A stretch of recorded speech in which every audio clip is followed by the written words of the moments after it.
I cannot recall how, when, or where I met Lygia. It was a long time ago, and my memory is not good. However, I believe I first encountered her in a large, old city near the Rhine in Germany. She informed me that she came from an ancient family, but I never learned the family name of the woman who became my friend, my partner in my studies, and ultimately my wife. Why did I never discover her family name? Perhaps because she did not want me to find out. But I cannot remember. One thing I remember clearly is that she was tall and slim. As time went on, she became very thin.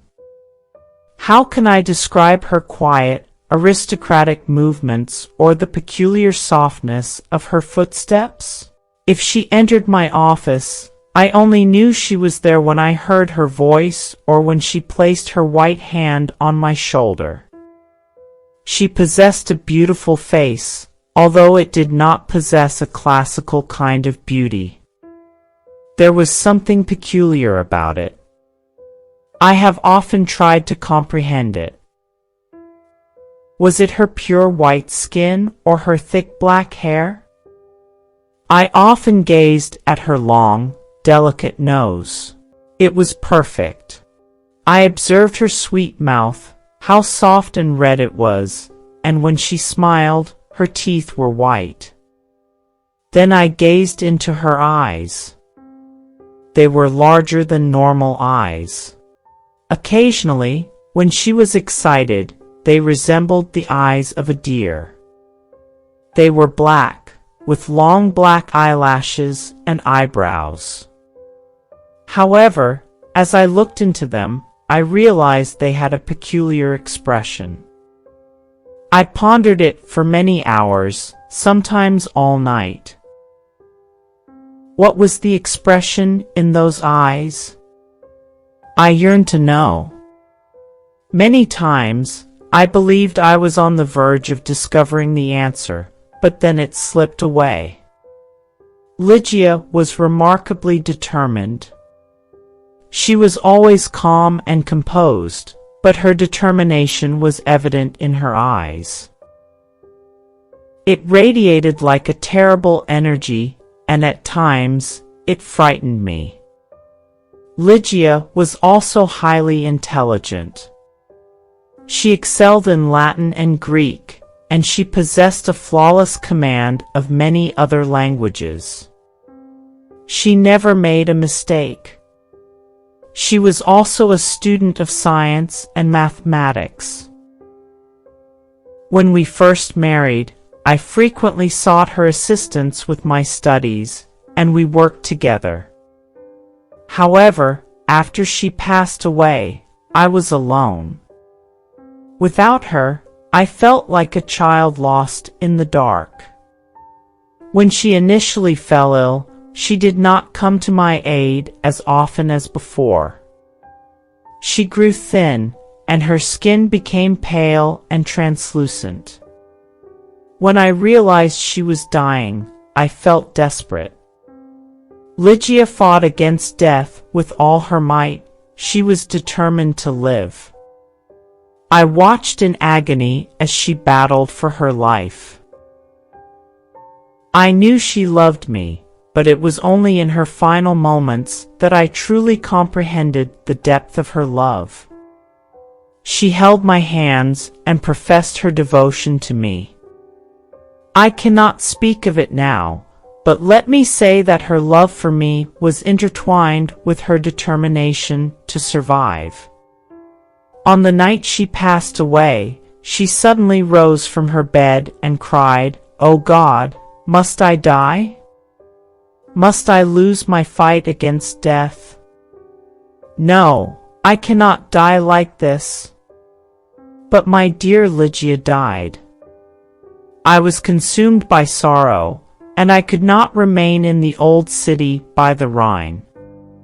For a few months, I traveled around, and then I purchased an old abbey in a secluded part of England.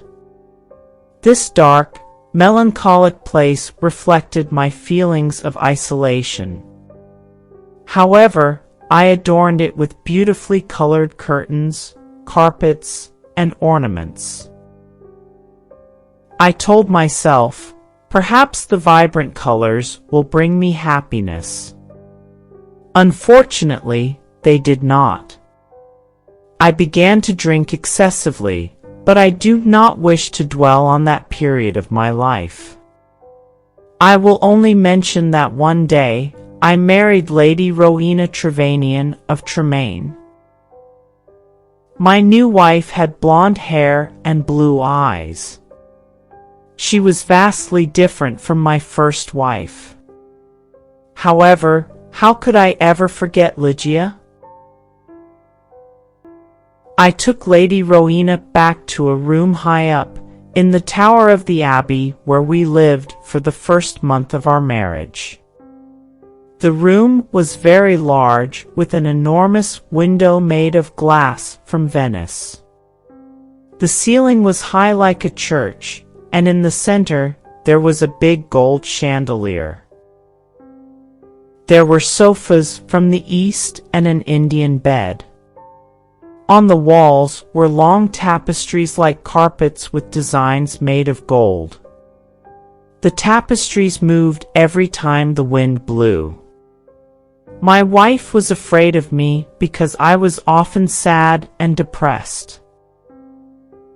She did not love me much and stayed away from me, but I preferred this. I always thought about Lygia, my beautiful idea dead in the tomb. Sometimes in my dreams, I call to her in the night. I imagined that perhaps my love for her could bring her back to me. At the beginning of the second month, Lady Rowena became ill. She did not sleep very well and told me she could hear sounds and movements in the tower. "You have a fever," I said. "You're imagining things." She got better, but then she went back to bed with a second illness worse than the first. The doctors could not understand it. Again, Rowena began to hear little sounds and movements in the bedroom, and they frightened her. One night at the end of September, she woke up suddenly. I was sitting on a sofa by her bed. She whispered to me that she could hear sounds and see movements, and there was a frightened expression on her thin face. But I saw and heard nothing. "It's the wind," I explained. "You can see the tapestries moving in the wind." But her face was white with fear, and she nearly fainted. I remembered that there was some wine on the table on the other side of the room. As I walked under the light of the chandelier, a strange thing happened. I felt something invisible pass me, and on the carpet, I saw a shadow, almost the shadow of a shadow. I decided to say nothing to Rowena. I poured out a glass of wine and gave it to her. Then I sat on the sofa and watched her. After some moments, I heard very quiet footsteps on the carpet coming towards the bed. A second later, as Rowena was about to drink the wine, I saw, or perhaps I dreamed that I saw, 3 or 4 large drops of a bright red liquid fall into the glass. Rowena did not see it. She drank the wine, and I said nothing because I thought it was only my imagination. After this, Rowena's health got much worse, and on the third night, she died. Her servants prepared her for the tomb, then covered her with a sheet. The next night, I sat alone with her body in the bedroom. Strange forms and shadows moved around me. I looked nervously into the dark corners, at the moving tapestries, and I felt frightened. Then I looked at the carpet under the chandelier. There was no shadow there, and I felt better. When I looked at Rowena on the bed, sad memories of Ligeia, the only woman I ever loved, came back to me. It was perhaps around midnight when I heard a sound. It was quiet but clear, and it woke me from my dreams. I thought it came from the bed. I listened in terror, but I did not hear it again. I looked carefully at Rowena for any sign of life. She was not moving, but I continued to look at her.